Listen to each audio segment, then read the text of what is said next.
Bom dia, hoje é quinta-feira, 18 de maio, estamos aqui para mais um Oris Podcast. Ao meu lado estamos com o Carlos Caval, nosso sócio fundador, e eu sou o Marcos Demarque, economista-chefe da Oris Partners. Caval, conforme a gente já havia comentado no podcast da semana passada, que a gente teria provavelmente a divulgação do Cláudio Cajado com relação à proposta do arcabouço fiscal, e a gente viria comentar aqui as nossas impressões, finalmente saiu o relatório, e aí, em que pé estamos com relação à proposta do arcabouço fiscal, que provavelmente deve ser aprovado aí nos próximos dias pelo Congresso? Sim, inclusive ontem mesmo já houve uma votação de pedido de urgência, que normalmente é um expediente para testar a temperatura da água, foi aprovado com uma maioria muito ampla, e nesse sentido acho que não deveremos ter nenhum grande problema na votação na Câmara, e também não imaginamos aí também que haja dificuldades no Senado. Com relação ao relatório, ele trouxe duas grandes novidades em relação à proposta original do governo. Em primeiro lugar, nós já havíamos comentado aqui, que o governo propunha, no fundo, praticamente aniquilar a lei de responsabilidade fiscal na medida em que previa que a meta de resultado primário não seria uma meta impositiva, seria uma meta meramente indicativa. O presidente da República, em caso de descumprimento, meramente mandava uma carta para justificar os motivos do descumprimento, sem nenhuma penalidade e também sem nenhuma medida de ajuste. Em primeiro lugar, o que foi feito foi que não se revogou, na proposta, não se revogaria o artigo 7º da LRF, exatamente que trata da questão dos contingenciamentos necessários, o controle das despesas ao longo da execução do orçamento, de modo a você buscar ativamente a meta e não passivamente descumpri-la em função de frustração de receita. Em segundo lugar, aí olhando ex post, vamos dizer que a meta, mesmo assim, seja descumprida, você vai ter algum tipo de ajuste de despesa para os anos seguintes. A melhora, nesse sentido, ela foi real, mas muito insuficiente do ponto de vista de você ter algo que fosse equiparável ao que nós estamos abandonando, que é a lei de responsabilidade fiscal. Em primeiro lugar, porque o contingenciamento, ele só pode ser feito, o contingenciamento, o controle das despesas em relação ao que está no orçamento, que sempre só é possível no caso das despesas discricionárias e não as obrigatórias por determinação constitucional legal, ou seja, uma pequena parte do orçamento. A proposta é de que essa restrição de despesa possa apenas afetar 25% no máximo da despesa discricionária, ou seja, não é um contingenciamento para valer, para de fato garantir o cumprimento da meta. E também na questão do descumprimento, uma série de gatilhos que foram introduzidos na Constituição, inclusive em 2001, na época foi aprovada a PEC emergencial e estabeleceu-se alguns parâmetros de controle de gasto. Ele é muito brando porque os dois principais gatilhos, que seriam a proibição de aumento salarial de servidores, contratações, concursos públicos, ela só se verifica após o segundo ano de descumprimento da meta. Quer dizer, você precisa, por 2 anos consecutivos, descumprir a meta fiscal para que valesse esse tipo de restrição, o que parece excessivamente brando. E com relação ao aumento real do salário mínimo, essa regra vira quase que uma cláusula pétrea, né? No sentido de que em qualquer circunstância, mesmo com o descumprimento reiterado, né, da meta fiscal, você sempre vai ter garantido o reajuste do salário mínimo em termos reais, nos termos da lei. A lei proposta pelo governo é a regra que já prevaleceu no passado, que é o reajuste pelo o aumento real, né, além da inflação, pelo PIB de 2 anos atrás, né, de 2 anos anteriores, né? O que garante, por exemplo, para 2024, uma alta real de 2,9%, né, do salário mínimo e, portanto, de todos os benefícios, né, a ele ligados, de previdência, assistência, seguro-desemprego, que hoje já envolvem mais da metade do orçamento da União, né? Então, nesse sentido, o que a gente viu foi algum grau de restrição, né, mas ainda muito insuficiente, né, e ainda, né, ensejando a possibilidade de descumprimento da meta e, mesmo que reiteradamente, né, não afetando a dinâmica do aumento do gasto real ligado ao salário mínimo. Portanto, uma regra, com o perdão da expressão, que era muito ruim, talvez a gente possa, né, dar um upgrade nela para apenas ruim, né? Além disso, né, saltou aos olhos dos principais analistas, né, econômicos da área fiscal, que em troca, né, dessa concessão, né, no sentido de algum tipo de restrição com relação a descumprimento de meta, a necessidade de algum contingenciamento, né, o governo ter, no fundo, adotado, né, 2 casuísmos, né, com relação ao limite de gasto para 2024. Em primeiro lugar, né, a lei estipula, né, aquela banda de aumento real do gasto entre 0,6% e 2,5%, que seria, né, aferida em função do comportamento da receita no ano anterior, no caso de 24, a receita de 23, mas aí houve o casuísmo de simplesmente, né, optar por, em 2024, determinar pura e simplesmente que é 2,5%. Não vai haver nenhuma aferição da receita, aliás, né, porque os principais analistas já vinham apontando que o comportamento da receita esse ano não levaria à possibilidade do 2,5%, levaria a um número mais próximo de 1% real, né? E aí veio, aí, entre aspas, o gol de mão, né, de jogar esse 2,5% lá, né, para 2024 e a banda proposta só valer a partir de 2025. E também, né, na definição do índice de inflação, né, porque a banda diz respeito ao aumento real, o índice de inflação que vai prevalecer para o orçamento de 2024, também se colocou a ideia de que o orçamento ele é feito com a inflação 12 meses até junho, mas que se houver, né, o caso, como muito provavelmente ocorrerá esse ano, de uma inflação maior no final do ano do que ela é no meio do ano, aferida em 12 meses, esse acréscimo também vai ser, né, somado, né, ao limite de despesa do ano que vem, né?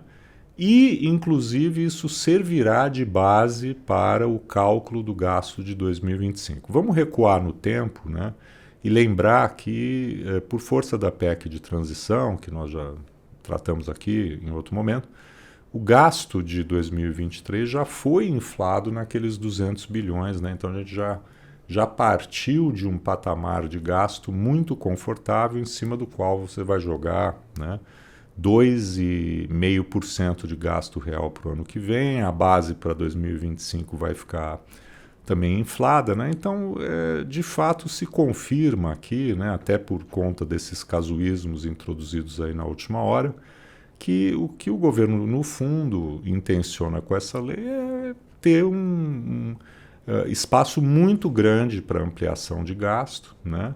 e ter, no caso de descumprir, e mesmo nesse contexto, se descumprir as metas, porque depende, evidentemente, das receitas que têm que ser obtidas, né? Ele ter, vamos dizer, limitações, penalizações extremamente brandas no caso de não cumprir o que foi determinado na lei orçamentária. Então, continua, a meu ver, né, muito decepcionante, né? Tem aquela história do copo meio cheio, meio vazio, tem gente falando que temos que olhar ao lado que está meio cheio, mas eu acho que esse copo não tem nem metade, né, cheio, e nesse sentido é uma regra extremamente branda que claramente, né, mostra que a intenção do governo parece ser, né, a liberdade para gastar e provavelmente, né, com uma probabilidade muito grande, elevação de dívida PIB nos próximos 4 anos. Acho que o ponto que a gente tem discutido muito aqui, né, que do jeito que está sendo construído esse arcabouço, é muito no intuito de atender ao interesse do ciclo político, né, desses 4 anos, né, porque inclusive acontece isso que você ressaltou. Se você descumprir em algum momento alguma das regras ali, o gatilho que vai fazer alguma diferença só vai acontecer 2 anos à frente, né? Então está muito lá longe. Mesmo assim, né, foi colocado ali a possibilidade de ser pedido um waiver, né, por parte do presidente, se ele requisitar ali que um dos gatilhos não sejam acionados, pode ser que ele consiga, né? Então, na linha do que a gente tem falado, conversado, parece que é muito mais para atender um ciclo político, né, do que qualquer outra coisa.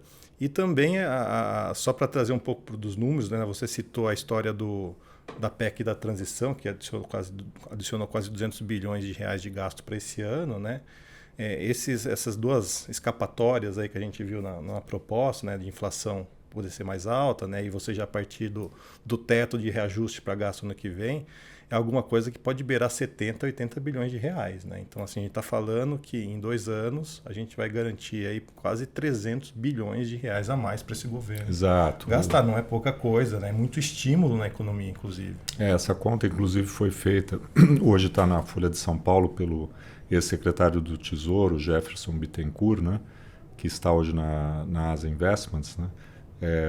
Dá alguma coisa como 80, 85 bilhões a mais. Portanto, aquela estimativa de que para chegar na meta, né, que o governo sinalizou de resultado primário do ano que vem, já não basta mais 150 bi, né, de aumento de carga tributária, de receitas, enfim. A gente teria que chegar num número mais próximo de 180, 200 bilhões de reais. Muito difícil, então, muito difícil. Concluindo aqui, para falar de outros assuntos também importantes, uma decepção, né? Acho que uma regra que é uma regra muito mais política do que um arcabouço fiscal que mereça esse nome. Durante a semana também, acho que tivemos aí dados econômicos aqui no Brasil importantes, né? Até naquele contexto, né, de que muito da justificativa, né, desse expansionismo fiscal que nós temos hoje é a economia muito fraca, a necessidade de você apoiar, né, o mercado de trabalho. Passamos por narrativas ligadas aí a crise de crédito, né? Uma campanha muito forte, né, contra o Banco Central por conta da taxa de juros elevada e tal. E o curioso, né, é que, contrariamente às previsões aí econômicas, o que a gente está vendo é algo bastante diferente disso nesse início do ano. Marcos, conta um pouco aí o que a gente teve aí de dados. Sim, sim. Vamos recapitular um pouco aqui, né? Inclusive, está na tela para quem está conseguindo acompanhar a gente pelo YouTube, né? Eu trouxe aqui os gráficos, né, de desemprego nos Estados Unidos, na zona do euro e no Brasil, né, para mostrar, né, que esse fenômeno, não só que a gente está observando nos Estados Unidos, mas também na Europa e no Brasil, com taxas de desemprego muito próximas das menores já vistas no período recente. No Brasil, a taxa de desemprego está muito próxima do que a gente viu de mínimo nos últimos 8 anos. Então, de novo, reforçando, é uma falácia de que o mercado de trabalho não está bem, pelo contrário, está muito aquecido, com ganhos reais de salário, inclusive de massa de salários. É a mesma história para a Europa, a mesma história para os Estados Unidos. E em cima disso, né, fica muito a ideia de que então existe bastante estímulo já na economia, né? E os indicadores que foram divulgados essa semana, especialmente a pesquisa mensal de serviços e a pesquisa mensal de comércio, mostraram isso.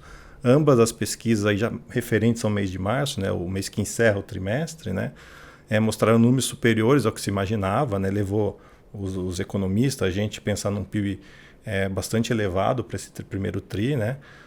Obviamente, tem coisas ali muito ligadas à dinâmica do setor agrícola, né, agropecuário, né? Por exemplo, na pesquisa mensal de serviços se destaca muito, né, a parte de transporte nesses últimos 2 meses, coisa que deve estar muito relacionada com a logística da safra, né, que está acontecendo nesse momento, né? Então tem alguns indícios de que nessas pesquisas já capturam um pouco desse bom momento do setor agrícola, né?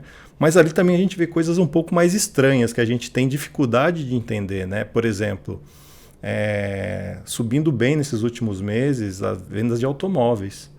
E por que isso é estranho? Tudo bem, a gente sabe que tem renda, o salário está crescendo, né? Mas é um setor que é muito sensível à taxa de juros, a crédito, e é o que a gente observa nos dados, né? Aumento da inadimplência, aumento da taxa de juros ao consumidor, e as vendas estão subindo, né? Então é estranho, é difícil de explicar. E na outra ponta, né? O setor de supermercados, hipermercados, com desempenho um pouco aquém do que se imaginava. São setores que são bastante dependentes da renda, que é o que está subindo, né? Então, assim, renda do trabalhador. Do auxílio. Isso, então é um pouco estranho ver, né, esses números. Talvez a gente precise de mais alguns meses para saber identificar exatamente o que está acontecendo, né? Mas o fato é que, de maneira geral, há uma sugestão de que esse primeiro trimestre começou forte. Quer dizer, o ano começou forte com esse primeiro trimestre.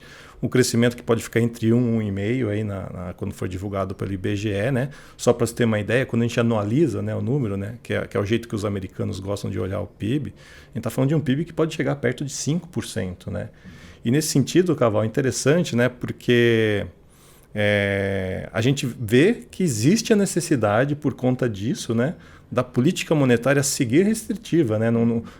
Achar que a gente está num momento que necessita cortar juros porque você tem uma economia que estaria fraca, não é verdade, é uma narrativa. O desemprego está baixo, os dados de atividade estão fortes, né? Então os juros precisa continuar exercendo sua função, né, de acalmar a economia para isso bater na inflação. Exato, e esse mercado de trabalho mais resiliente, né, ele dificulta o trabalho, né, de desinflação, até pela característica que o próprio Banco Central tem apontado, mesmo na última ata, né, do Copom, que a parte mais difícil do processo de desinflação como inclusive é também lá fora, é a inflação elevada em serviços, que são muito sensíveis aí ao componente salários, né? Então a gente tem aí, tanto aqui como nos Estados Unidos, na Europa, em outros lugares, uma tarefa difícil, né, de ser enfrentada, e especialmente, né, quando você tem uma política fiscal desalinhada, né, de expansionismo de gastos, enfim, que não combina, evidentemente, com a restrição monetária em curso, como muitas vezes nós falamos e outros também. Enfim, temos essa esquizofrenia que dificulta, né, o processo de desinflação. Bom, acho que é isso, né, Marcos? Só adicionar rapidamente,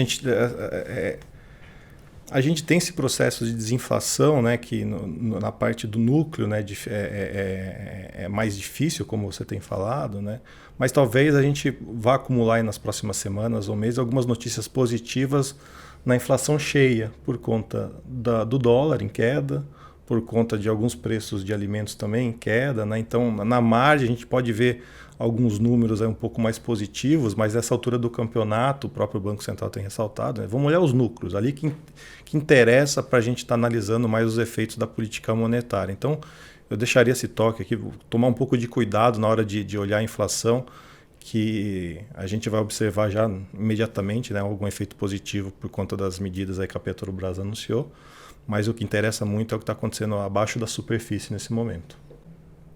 Perfeito. Então, ficamos por aqui. Muito obrigado aí a todas e todos que participaram.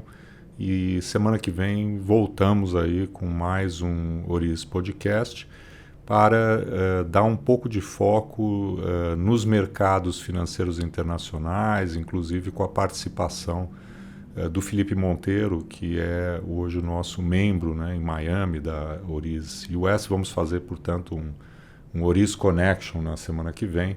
Voltamos aí para uma próxima conversa com o Felipe Monteiro também. Muito obrigado. Bom dia a todos.